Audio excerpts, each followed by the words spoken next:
Hello everyone, जय हिंद, वंदे मातरम। आज मैं आप लोगों के सामने लेके उपस्थित हूँ सी टेट एसएसटी का क्लास। अगर हम बात करें तो ये सामाजिक अध्ययन का क्लास होने वाला है। आइए हम लोग विस्तार से इसमें देखेंगे। अगर मैं बात करूँ तो ये पेपर आपके लिए खास होने वाला है। जो भी लोग पेपर देने वाले हैं 6 to 8, ओके, कक्षा 6 से लेके कक्षा 8 तक के जो भी विद्यार्थी इसमें बैठने वाले हैं सी टेट के पेपर 2 में, उनके लिए, और जिनका भी जो है कि बीए, अगर मैं बात करूं बैचलर डिग्री जो होता है, ग्रेजुएशन अगर उनका आर्ट है, जिन्होंने एसएसटी लिया है, उनके लिए ये पेपर बहुत ही हेल्पफुल होने वाली है।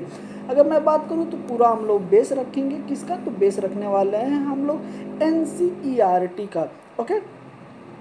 बिल्कुल, जो कि 2011 से लेकर 2024 के बीच में जितने भी क्वेश्चन एसएसटी के कराए गए हैं, आपको वो सारे क्वेश्चन आपको यहाँ पे देखने को मिल जाएंगे। तो चलिए बने रहिएगा वीडियो में। अगर आपने चैनल पे पहली बार विजिट कर रहे हैं तो चैनल को सब्सक्राइब कर लीजिए, बेल आइकन को प्रेस कर लीजिएगा, जिससे कि आपको नए नए अपडेट मिलते रहें। तो चलिए हम लोग शुरू करते हैं। और शुरू करने से पहले किसी ने क्या खूब कहा है, ओके, बड़े ही आप ध्यान से देखिएगा कि पढ़ रहा हूँ मैं इश्क की किताब ए दोस्तों, पढ़ रहा हूँ इश्क की किताब ए दोस्तों, अगर बन गया वकील, अगर बन गया वकील तो बेवफाओं की खैर नहीं, बेवफाओं की खैर नहीं, ओके। आइए अब हम लोग डायरेक्ट चलते हैं अपने क्वेश्चन पे, और बड़े ही ध्यान से देखिएगा। बड़े उम्दे क्वेश्चन में लेके आज आप लोगों के सामने उपस्थित हूँ। चलिए, तो ये रहा आज का हम लोगों का पहला क्वेश्चन। आपको जैसे कि यहाँ पे देखने को मिल रहा होगा, सोशल साइंस के ये क्वेश्चन आपको बिल्कुल कराए जा रहे हैं। किस एग्जाम में पूछे गए हैं वो सारी चीज़ें आपको डिटेल यहाँ पे दी गई है, ओके। तो मैं उम्मीद करता हूँ कि आपको अच्छे तरीके से अभी तक सारी चीज़ें समझ में आ गई होगी, और आप डेली ही वीडियो को जो है कि डेली आपको सीटेट की जो वीडियो कराई जा रही है उसको आपको बहुत ही ध्यान से देखना है और सारे क्वेश्चन करके आना है, ओके। अगर मैं बात करूँ क्वेश्चन नंबर आज का हम लोगों का 1 है, तो बड़े ही आप ध्यान से देखिएगा कि कुषाणों ने किन निम्नलिखित शक्तिशाली केंद्रों से शासन किया। तो हमें बताना है कि कहाँ पे उन्होंने शासन किया था। तो आइए हम लोग ऑप्शन की तरफ चलते हैं, और ऑप्शन को बड़े ही आप ध्यान से देखिएगा। इसमें बोला गया है ऑप्शन नंबर ए पेशावर और मालवा, बी कहा गया है पेशावर और मथुरा, सी कहा गया है कि पेशावर और वाराणसी, डी कहा गया है कि पेशावर और उज्जैन। अगर हम बात करते हैं किनके कुषाणों की, तो कुषाणों ने कहाँ पे सबसे पहले जो है कि क्या दिया है, शक्तिशाली जो है कि केंद्रों से शासन किया था। तो वो हो जाएगा हमारा is the right option B. B हमारा क्या हो जाएगा, करेक्ट हो जाएगा। पेशावर और उसके बाद मथुरा, दो ही इनके जो कि शक्तिशाली केंद्र हुआ करते थे, ओके। तो ऑप्शन नंबर बी हमारा क्या हो जाएगा, करेक्ट ऑप्शन हो जाएगा। आइए इनके बारे में कुछ और अन्य चीज़ें भी हम लोग देखते हैं। कुषाणों ने पेशावर और मथुरा नामक शक्तिशाली केंद्रों से शासन किया। कुषाण चीन की यूची जाति की एक शाखा थी। कुषाण वंश की स्थापना की अगर हम बात करें तो बड़े ही आप ध्यान से देखिएगा, कुजुल डक फिसेंस ने किया था। अगर बात करें तो कुषाण शासकों में विक्रम डिफेस ने प्रथम सोने के सिक्के जारी किए थे। इस वंश का सबसे प्रतापी शासक जो है कि कनिष्क था। कनिष्क का हम लोगों ने बहुत बार जिक्र किया है। सम्राट कनिष्क ने पाकिस्तान के आधुनिक पेशावर को अपनी पहली राजधानी बनाया। कनिष्क ने अपने शासनकाल में 78 ईसा पूर्व में क्या किया था, तो शक संवत चलाया था। क्या चलाया था, शक संवत इन्होंने ही चलाया था।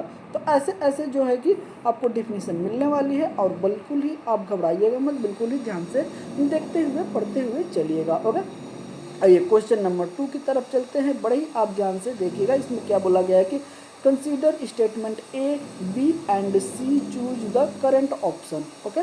करेक्ट ऑप्शन हम लोगों को इसमें क्या करना है, सेलेक्ट करना है, जो कि 3 स्टेटमेंट दिए गए हैं। तीनों स्टेटमेंट के तहत हम लोगों को क्या करना है, तो हम लोगों को जो कि इसमें तीनों में से कौन कौन ऑप्शन हम लोग स्टेटमेंट करेक्ट है वो हम लोगों को देखना है, ओके। तो आइए हम बात करते हैं तीनों स्टेटमेंट की।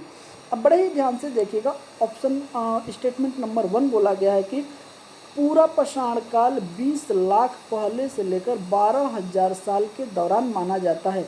तो क्या ये 20 लाख साल से लेकर कितना, तो 12 साल पहले तक, 12,000 साल पहले तक ये माना जाता है। ऑप्शन नंबर अगर हम और स्टेटमेंट नंबर बी की अगर बात करते हैं तो इसमें बोला गया कि इस काल को भी 3 भागों में बांटा गया है, आरंभिक, मध्य और उत्तरी पाषाण काल। ओके, आइए आगे चलते हैं, आगे बढ़े, आप ध्यान से देखिएगा। और सी बोला गया है कि मानव इतिहास की लगभग 99% कहानी इसी काल के दौरान क्या हुई थी, तो घटित हुई थी। अगर मैं बात करूं तो इसमें क्या क्या सही है, तीनों स्टेटमेंट में कौन कौन स्टेटमेंट हमारे सही हैं, तो आइए देखते हैं।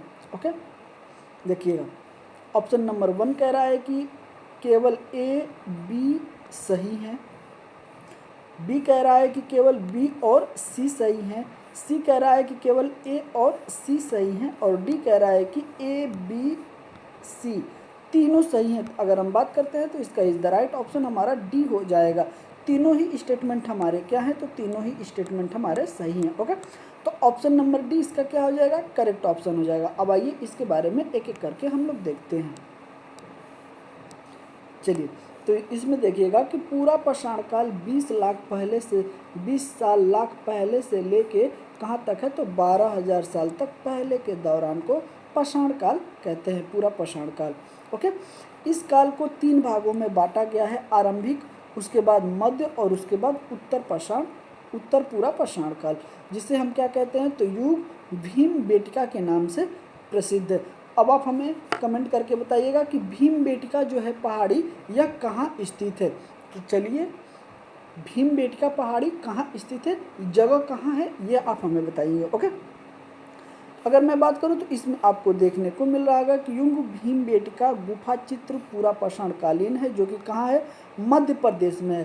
तो आपको अब स्टेट का पता चल गया है कि ये मध्य प्रदेश में पड़ता है, लेकिन मध्य प्रदेश में भी जगह कौन सी है, आप हमें कमेंट करके बताइएगा। ओके, पशुपालन का आरंभ मध्य पाषाण काल में हुआ था।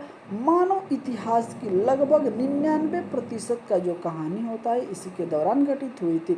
अतः इस लिहाजा से ए, बी और सी क्या है, तो तीनों के तीनों हमारे सही स्टेटमेंट हैं। आइए आगे चलते हैं, अब बड़े ही ध्यान से देखिएगा इसमें क्या बोला गया है। Read statement A and B and choose the correct option. तो हमें ए और बी पढ़ना है और उसमें से हमें देखना है कि कौन सा हमारा स्टेटमेंट सही है। तो आइए हम लोग पहले पढ़ते हैं, फिर उसके बाद देखते हैं क्या सही है। ओके, जैसे कि यहाँ पे आपको ए दिख रहा होगा, मनसब मुगलों द्वारा चलाई गई एक श्रेणी व्यवस्था थी, जिसके जरिए अगर हम बात करें तो पद का और वेतन की इसमें बात किया गया। और थर्ड ऑप्शन कह रहा है कि सैन्य उत्तराधिकारी निर्धारण किए जाते थे। तो ये ए के द्वारा जो है कि ये 3 ऑप्शन दिए गए हैं, तो इसमें हमें बताना है कि उसमें क्या क्या निर्धारित किए जाते थे। ओके, और आते हैं अब बी बड़े ही ध्यान से देखिएगा। मनसबदारों की सैन्य उत्तरदायित्व का निर्धारण एक संख्या पर निर्भर थी, जिसे जात कहा जाता था। ओके, तो आप हमें बताएंगे कि जात क्या होती है, अभी हमें कमेंट करके बताएंगे। और जो सैन्य आपको यहाँ पे दिया गया था जो कि मनसबदार, तो ये जो मुगलों की व्यवस्था थी, तो मनसबदार जो व्यवस्था थी वो किसके शासन में चलाई गई थी। ओके, आइए तब तक हम लोग विकल्प को देखते हैं। ओके, अगर मैं बात करूं तो इसमें दिया गया है जैसे कि आपको देखने को मिल रहा होगा। अगर बात करें तो ए सही है परंतु बी गलत है, बी सही है परंतु ए गलत है, तथा ए तथा बी दोनों सही है, और डी कह रहा है कि ए तथा बी दोनों ही गलत है। अगर मैं बात करूं तो इसका is the right option A correct हो जाएगा। ओके, क्या हो जाएगा, ए करेक्ट हो जाएगा। बड़े ही आप ध्यान से देखिएगा, ए करेक्ट हो जाएगा। तो ए सही है परंतु क्या है, बी क्या है, तो गलत है। ओके, आइए अब इसके बारे में एक एक करके हम लोग देखते हैं। बड़े ही आप ध्यान से देखिएगा इसमें एक एक करके। चलिए, इसमें क्या दिया गया है कि मनसबदारी व्यवस्था एक विशिष्ट प्रशासनिक व्यवस्था थी, जिसका प्रचलन मुगल शासक अकबर ने क्या किया था, तो चालू किया था, जो कि 1575 ईस्वी में किया गया था। तो इसकी स्टार्ट कब हुई थी, ये योजना शुरू कब हुई थी, तो 1500 लेके 1575 ईस्वी में स्टार्ट हुई थी। किसके शासनकाल में, तो अकबर के शासनकाल में। मनसब मुगलों द्वारा चलाई गई एक श्रेणी व्यवस्था थी, जिसके जरिए पद, वेतन, सैन्य उत्तराधित्व निर्धारित किए जाते थे। मनसब शब्द का अर्थ है श्रेणी, क्या है, श्रेणी अथवा पद। इस व्यवस्था के अंतर्गत 33 वर्ग आते थे। तो कितने वर्ग आते थे? 33 वर्ग। ओके। अकबर के शासनकाल में 40 वर्ष जात एवं सवार जैसी दोहरी व्यवस्था को क्या किया गया था? तो लागू किया गया था। मनसबदार की सैन्य उत्तराधित्व का निर्धारण एक निर्दिष्ट संख्या सवार या घुड़सवार बनाए रखने की आवश्यकता थी। इसीलिए ए सही है, परंतु बी क्या है? तो गलत है।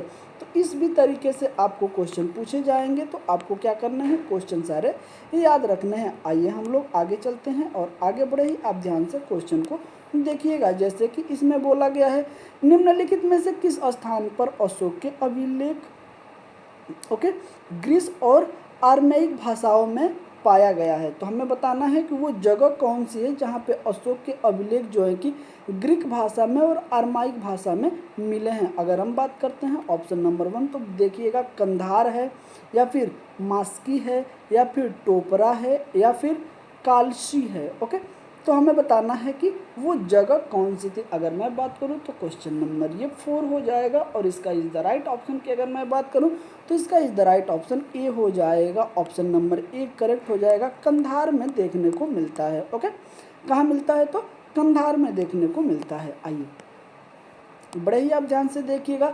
कंधार नामक स्थान पर अशोक के अभिलेख ग्रीक और आर्माइक भाषा में पाए गए हैं। मास्की, गुजरा, नेतूर और उडैलोम अभिलेख में उसका नाम अशोक मिलता है। अशोक को देवना प्रिय एवं देवनाम प्रिय दर्शनी की उपाधियों से संबोधित किया गया है। तो इसमें इनको 2 नाम से आपको देखने को मिल जाएगा, देवनाम प्रिय या फिर देवनाम प्रिय दर्शनी के नाम से भी इनको वहाँ पे क्या किया गया है? संबोधन किया गया है। ओके, तो ये भी आपको देखने को मिल जाएगा। आइए चलते हैं अगले पेज पे। अगर मैं बात करूं तो इसको आप आगे भी देखिएगा। आगे भी अगर आप देखेंगे तो नोट करके दिया गया है कि सर्वप्रथम 1837 ईस्वी में जेम्स प्रिंसेस ने जो है कि अशोक के शिला अभिलेख को पढ़ने में सफलता मिली थी। अगर हम बात करते हैं तो अशोक के शिलालेख खोजे गए थे तब, तो ये खोजे गए थे 1750 में, और इनको पढ़ने में सफलता कब मिल पाई थी? तो 1837 में। ओके, और इनकी संख्या की अगर हम बात करें तो कितना है? तो इनकी संख्या की बात 14 है। 14 अभिलेख इनके मिले हैं। ओके, अगर हम बात करते हैं अशोक के अभिलेख को अगर हम बात करते हैं तो 3 भागों में क्या किया गया है? विभक्त किया गया है। शिलालेख 14, स्तंभ लेख की अगर बात करें तो 7, और फिर उसके बाद गुहा लेख आपको देखने को मिल जाते हैं। आइए बड़े ही आप ध्यान से देखिएगा। आगे बोला गया है कि अशोक का शिलालेख जो है कि ब्राह्मणी, खरोष्टी, ग्रीक, आर्मेइक लिपि में मिलते हैं। तो कौन कौन सी आपको लिपि देखने को मिल जाती है? एक तो ब्राह्मणी लिपि देखने को मिल जाती, दूसरी खरोष्टी मिलेगी, और तीसरी ग्रीक मिलेगी, और चौथी जो है कि आर्मेइक मिलेगी। अशोक के कौशाम्बी शिलालेख अभिलेख की अगर हम बात करें तो इसमें रानी का अभिलेख कहा गया है। इसे क्या कहा गया है? तो रानी का अभिलेख कहा गया है। किसे?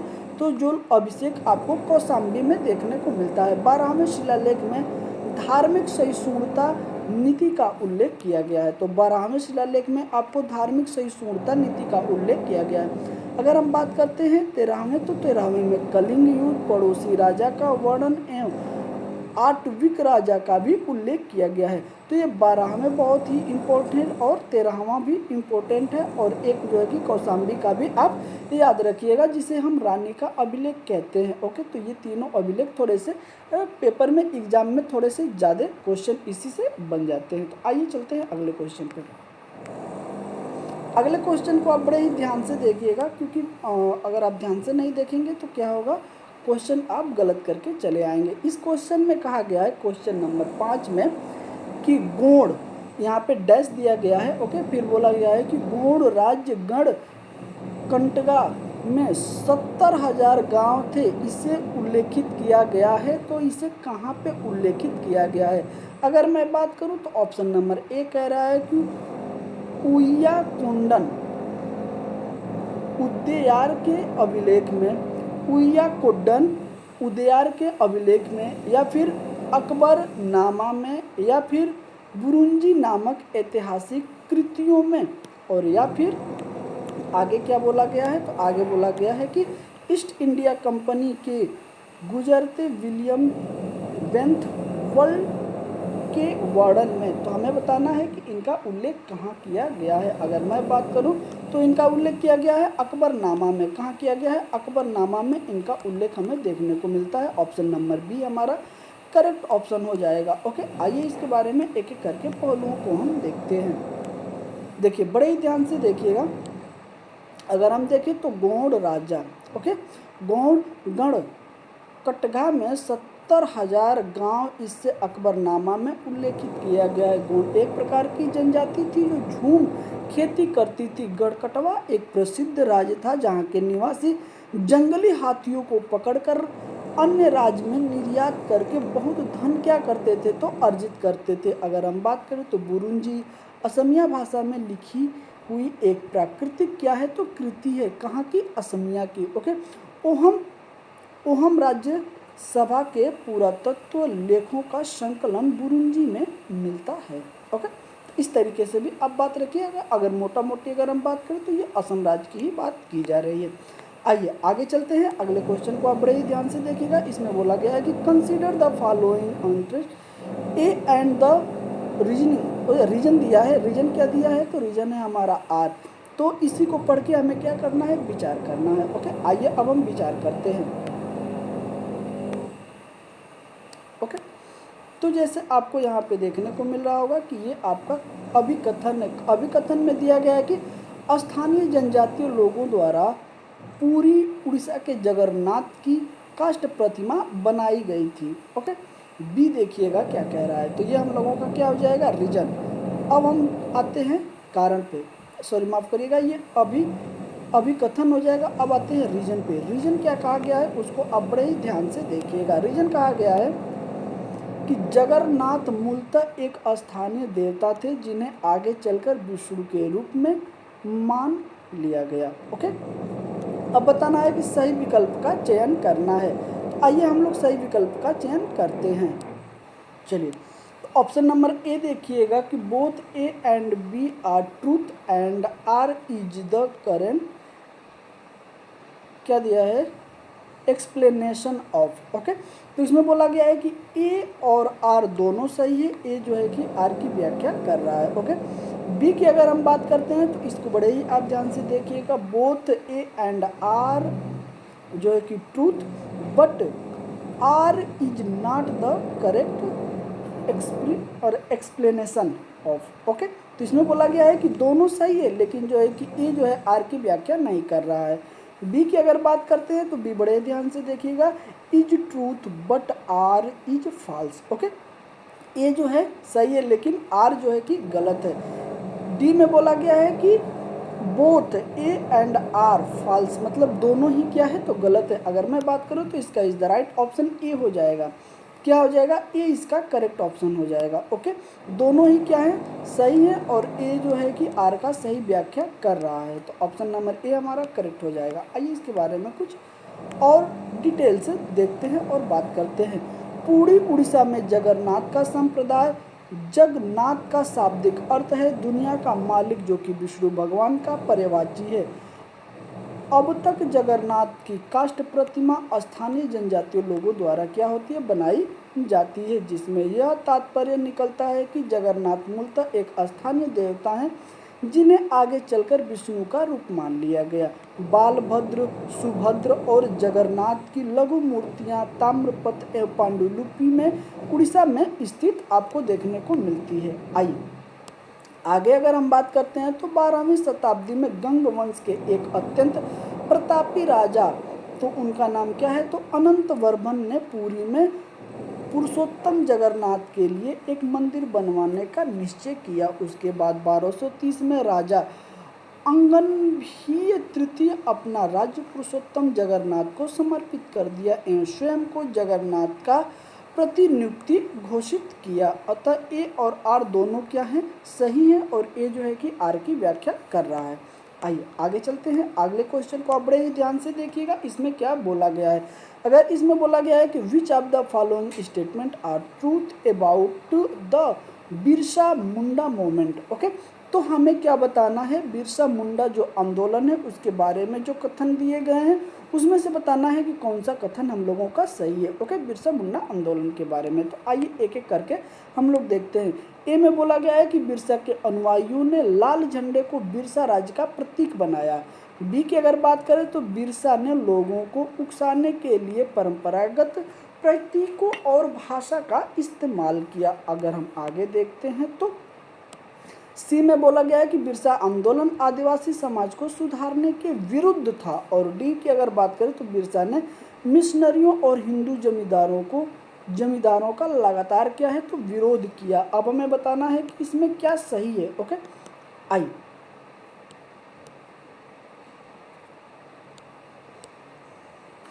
चलिए अगर हम बात करते हैं तो इसमें बड़े ही ध्यान से देखिएगा, क्या बी तथा डी सही है, सी तथा डी सही है, ए तथा बी सही है, या फिर ए तथा सी सही है। अगर मैं बात करूं तो इसका is the right option D हो जाएगा। डी हमारा क्या हो जाएगा, करेक्ट ऑप्शन हो जाएगा। ओके, अब आगे चलते हैं और बड़े ही ध्यान से इसके बारे में एक एक चीज़ों को देखते हैं। बिरसा का जन्म एक मुंडा परिवार में हुआ था। मुंडा एक जनजातीय समूह है जो छोटा नागपुर में रहता है। 1895 ईस्वी में बिरसा ने अपने अनुयायियों से आह्वान किया कि वे अपने गौरवपूर्ण अतीत को पुनर्जीवित करने के लिए संकल्प लें। जब आंदोलन फैलाने लगा तो अंग्रेजों ने बिरसा को 1895 में क्या किया, गिरफ्तार कर लिया। ओके, आइए आगे है कि गिरफ्तार कर 2 साल के लिए जेल में डाल दिया था। 1897 ईस्वी में जेल से लौटने के बाद बिरसा समर्थन जुटाते हुए गांव-गांव घूमने लगे। बिरसा लोगों ने उनको उकसाने के लिए परंपरागत प्रतीक और भाषा का इस्तेमाल किया।